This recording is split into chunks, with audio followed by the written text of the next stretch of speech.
අද අපි බ්‍රෙක්ෆාස්ට් එකට කෑමක් තමයි හදන්න යන්නේ. ලේසිම කෑමක්. අපි මැගි නූඩල් එකක් අරගෙන ඒක තඹ ගන්න ලුණු සල්පයක් දාලා පස්සේ ඒකේ වතුර ටික පෙරාගෙන ඒ පෑන් එකෙම මැගි නූඩල් එක පැත්තකට කරලා ඔලිව් ඔයිල් සල්පයක් දාගන්නවා. ඊට පස්සේ ඒක රත් වෙනකොට සුදු ලුණු සල්පයක් එකතු කරගෙන ඒක හොඳට බැද ගන්නවා. ඊට පස්සේ ලුණු සල්පයක් එකතු කරගෙන ඒකත් හොඳට බැද ගන්නවා.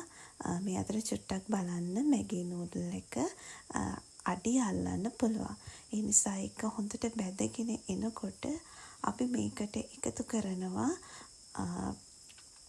අමු 3-5 මිරිස් කහ ලුණු සල්පයක්. ලුණු අපි නූඩල් එකටත් එකතු කරගත්ත නිසා පොඩි ප්‍රමාණයක් තමයි එකතු කරගන්නේ රස අනුව. ඊට පස්සේ ඒකට තක්කාලි සල්පයක් එකතු කරගෙන ඒකත් හොඳින් මික්ස් කරගන්නවා. ඊට පස්සේ කංකුම් කියන්නේ හොඳ ගුණදායී ආහාරයක්. උදේ ආහාරයට එකතු කරගන්න හොඳයි.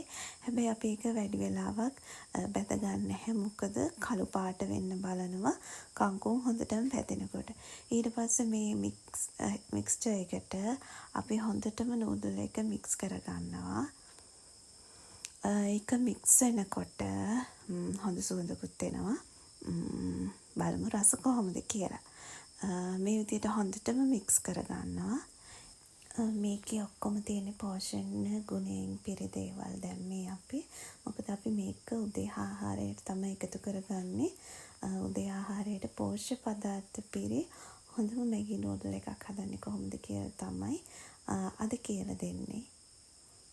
එහෙනම් මේක හොඳටම මික්ස් වෙන අතරේ අපි ඔම්ලට් එකට බිත්තර ටිකක් රෙඩි කරගන්නවා. ඊට පස්සේ මෙහෙම හොඳටම මට්ටම් කරගෙන අපි අර පෑන් එකකට ඔලිව් ඔයිල් සල්පයක් දානවා. දාලා ඉවර වෙලා අර මික්ස් කරගෙන තිබුණ බිත්තර 3ක ප්‍රමාණය අපි මේකට දානවා. බිත්තර 3ක් හොඳටම ප්‍රමාණවත් එක මැගි නූඩල් පැකට් එකකට.